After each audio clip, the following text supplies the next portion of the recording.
Exactly. And ultimately, a lot of the time in management and leadership, people blame others for not doing what they're told, not following instructions. That's the standard thing we hear all the time. I was working with a colleague of mine, a really smart guy. He was much more of a process guy. He wasn't as much of a people guy, I'll be honest with you. And he was like, I've told this guy 14 times to do this one action. And what comes to my mind is, well, maybe you're not telling him in the right way, because he's clearly not doing it. So I went over to him, I sat down, I listened to his problem, listened to his situation, understood where he was, and he was just really frustrated and really overwhelmed with lots of different things, and he just didn't fully understand what he needed to do. So obviously he's not going to do it because he doesn't really understand what he's got to do. So I sat with him and gave him the help, the guidance, so he could feel a lot more relaxed, and he implemented what he needed to do just because I had a different approach of how to work with him. Welcome back to Relatable Wisdom, the podcast where everyday people share the quotes that shaped how they see life, offering you gentle wisdom to carry into your own days. Today's guest is Dale Turnbull, a leadership coach from New York who spent over a decade helping people find their voice. What strikes me about Dale is his belief that really leadership isn't about authority. It's about understanding how people truly listen and learn. Let's settle in with Dale and discover the quote that has guided his approach to connecting with others. Tell me your name and what you do. So my name's Dale Turnbull. I'm a leadership coach and trainer. I'm owner of Lead, Adapt, Impact, and I help leaders ultimately enhance their skills and ability to communicate others to create impact. Okay, so what's your favorite quote? So my favorite quote is, effective communication is the response it elicits. And what that means is ultimately how we impact people, how we create change with people, how we create action with people that we're working with is a response to how we communicate to them. Because ultimately, have you ever had the situation where you're telling somebody something and they're just not doing it, they're not taking it on, you're feeling like you're having to tell them 100 times, it's going over and over again? Well, maybe it's not that they're not listening. Maybe it's, okay, well, how can I communicate it in a way that they can better understand, they can better impact, and they can actually, that motivates them to understand what's going on. So you're saying effective communication elicits response. Yeah. And you explain it. Yeah. Yeah. Effective communication is the response it elicits. Exactly. Could you say that in layman terms? Okay. Ultimately, so effective communication. So how do we assess communication? How can we assess that communication is effective? How can we assess if how we're communicating is doing a good job? And ultimately, we can think about, okay, well, I'm a good communicator. I know what I'm saying. I know how to say things. It's just people aren't listening. Well, if people aren't listening, maybe we can consider it's how we're saying things. We've all seen great speeches and great people presenting and people who can say things and they really land with an audience. So we could always consider, well, as opposed to saying my communication is great, I can look at, okay, well, how do people receive my information? What do they actually do? If I'm a manager and if I'm a leader, what happens if I tell them to do something? Do I tell them in a way that resonates with them? Do I tell them in a way that inspires them? Do I tell them in a way that motivates them? Because then you're a lot more likely to get the outcome. So ultimately, the way you can assess and look at, are you an effective communicator, is do you have the flexibility to adapt your communication to the communication styles of others? Because if you can do that, people are a lot more likely to be motivated to take action on tasks. They're much more likely to understand what you have to say. So effective communication is the response it elicits. Basically comes down to, okay, how can I take responsibility for how I communicate and the actions that others actually do in the world from what I'm saying and what I'm communicating? Yeah. Effective communication is the response it elicits, right? Is there an easier way we can phrase the statement, right? So ultimately, like a simpler words, let's say grade 3. So if I was to simplify it, you could say, how people respond to you, like how people act, how people are, is based on your communication and how you communicate with them. We've all been in, let's say, a room with somebody who's got a certain presence and they say things in a certain way that really resonates and really connects with people. And then you've got others who, they're just maybe in their head, they're just talking and talking and talking, and it's just not going in. Nobody's connecting, nobody's engaging. So ultimately, the question you can ask yourself is, are people listening to your communication? Yeah. Are people taking action on what you say? And if not, how can I or how can you change your approach, change how you're communicating to impact that dynamic in a more positive way? Let's take a quick pause. If you're enjoying this conversation and want more thought-provoking ideas straight to your inbox, join the Relatable Wisdom email list. It's free, quick, and filled with bite-sized insights, inspiring quotes, and behind-the-scenes reflections from our guests. Just head to relatablewisdom.com/join. That is relatablewisdom.com/join, or tap the link in the show notes. And hey, subscribing to the podcast helps more than you think, and it's free. So if you haven't already, hit that follow button wherever you're listening. All right, let's get back to the conversation. Yeah. So the basis to determine if you're communicating effectively is to look at the response you're getting from the people you're communicating with. Exactly. And ultimately, a lot of the time in management and leadership, people blame others for not doing what they're told, not following instructions. That's the standard thing we hear all the time. I was working with a colleague of mine, a really smart guy. He was much more of a process guy. He wasn't as much of a people guy, I'll be honest with you. And he was like, I've told this guy 14 times to do this one action. And what comes to my mind is, well, maybe you're not telling him in the right way, because he's clearly not doing it. So I went over to him, I sat down, I listened to his problem, listened to his situation, understood where he was. And he was just really frustrated and really overwhelmed with lots of different things. And he just didn't fully understand what he needed to do. So obviously, he's not going to do it because he doesn't really understand what he's got to do. So I sat with him and gave him the help, the guidance, so he could feel a lot more relaxed. And he implemented what he needed to do just because I had a different approach of how to work with him. Yeah. Effective communication is the response it elicits. Exactly. Yeah, as much as, yeah. And how can we quickly tell, right? How can we quickly tell that we're not communicating effectively, right? Because sometimes it looks as though you say things and people are like, yeah, great, awesome, but you have no idea what you're talking about. Okay, so the way I would look at it is, without training and understanding of human psychology and different communication styles, it can be one thing to know how to adapt your communication, which is what I work with people with and teach them those kind of things. But from my side of things, it would be, okay, you won't necessarily know in your first bit of communication with somebody if you're communicating effectively or if they're understanding your communication. I mean, you could look at them to see if they understand. They could be a very confident liar, or they might think they know, right? But they don't. The question I would ask is, if you are working with somebody and you've got a repetitive pattern of them not listening, not understanding, you having a trouble to communicate with them, you can have a conversation. You could say, okay, for example, Wisdom, I understand that we have this communication challenge. I speak to you.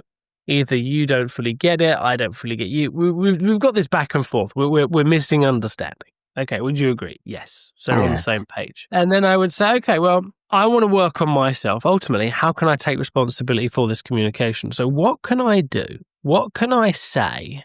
Or how can I communicate with you? What do you think? Because they might not know, but you can be in a conversation about it. What do you need to know in order to take action on things that I ask you to do? What's key? How do I need to put that together? We can ask, because some people won't know, but okay, well, they're like, well, I don't know. Okay, cool. Well, think about somebody that gives you instructions that you fully understand and that you do well. Well, if Jeff talks to me, Jeff tells me A, B, and C.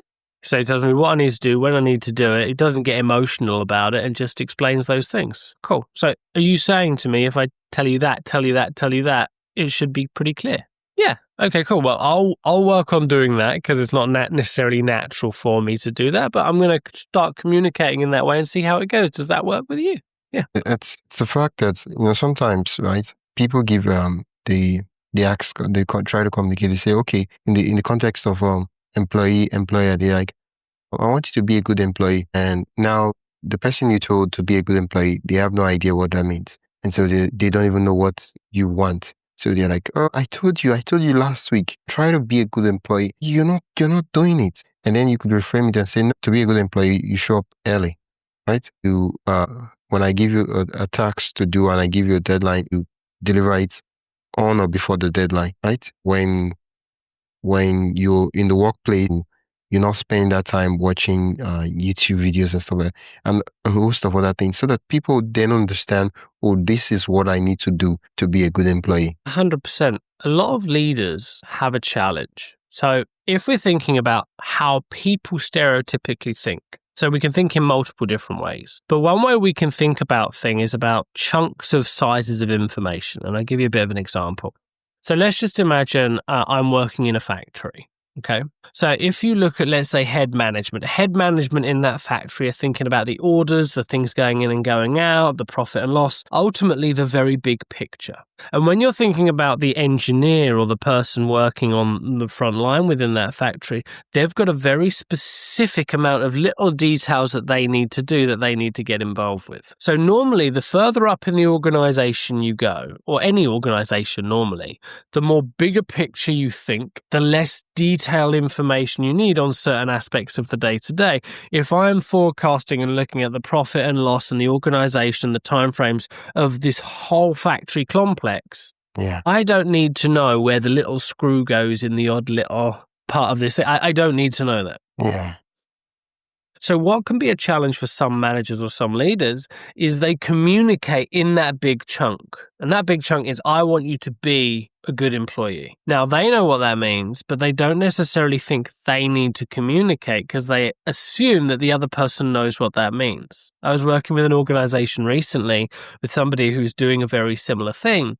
And one of the challenges comes down to these people are normally very busy. They've got a lot going on. So if I'm an employee and I want to understand what to be a good employee is, sometimes there's a hesitancy to ask that person because they might get angry, they might get upset, they might think, oh, well, I'm listening. So ultimately, this person up here needs to create, if they want to create this communication, they either need to think, okay, how do I detail this? How do I structure it in a really understandable way so that everybody knows what a good employee is? Or let's say it's a project, that person needs to create time for people to ask clarification questions. So what do you mean by that? What do you mean by perfect? Okay, how does that look like for you? Because then it creates a conversation going back both ways. So the people who are quote unquote lower down or looking for clarification, they can ask those clarification questions. Sometimes we're thinking too big picture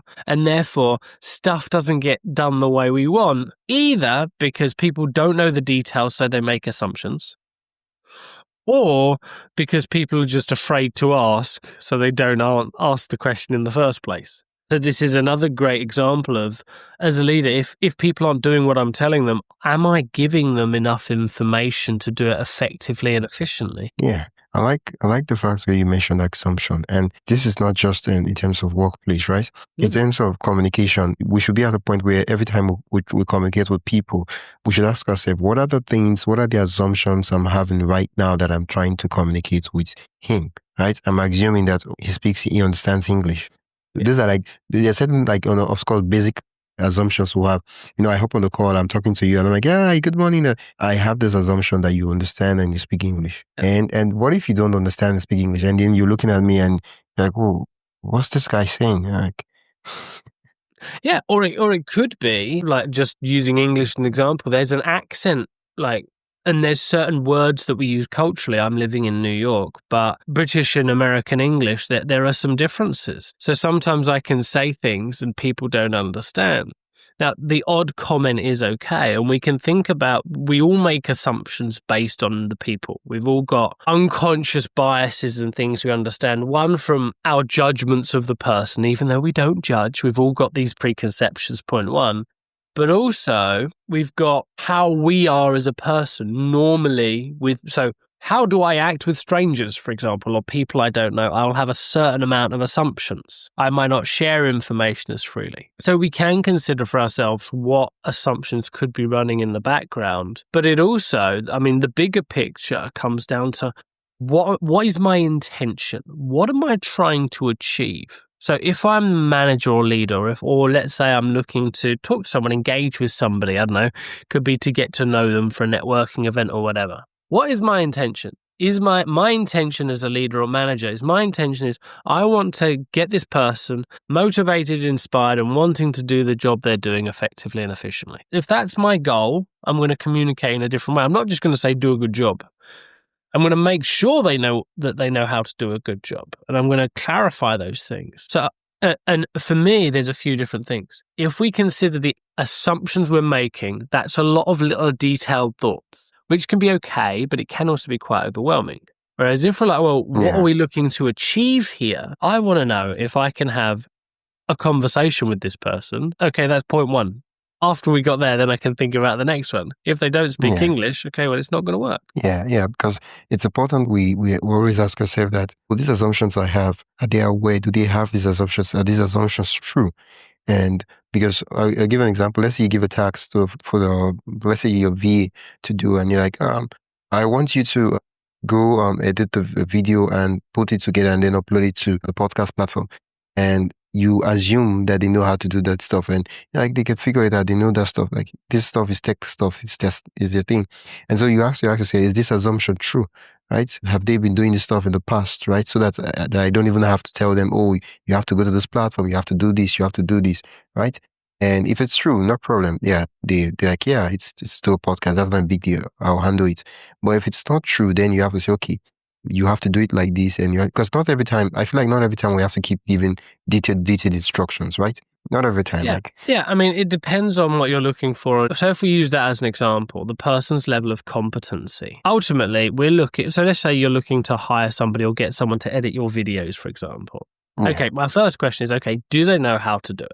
Okay, you might have seen show reels, you might have certain confidence, certain faith, but what could happen is, let's just say you've started to edit your videos and you've created a certain style for it. If the other person's editing it and like, okay, can you match this style? That's one thing. But they could say, well, I could enhance that style. I could make it more interesting, more connected. Yeah. Okay, cool. You might not know how to do that. So sometimes we could clarify that information, but ultimately, if I just care about the end result, and I just want the initial bit to be eye-catching, people to be drawn in. Okay, cool. Can you do that? Yes. And then we can obviously take their word that they can do that, and then we'll need to see evidence as proof. Yeah, off the top of my head, what I'm thinking is, if I was to tell someone, like I tell someone to do something, and usually I try to ask them to tell me in their own words, right, what exactly I want. Like if I say, what's the word?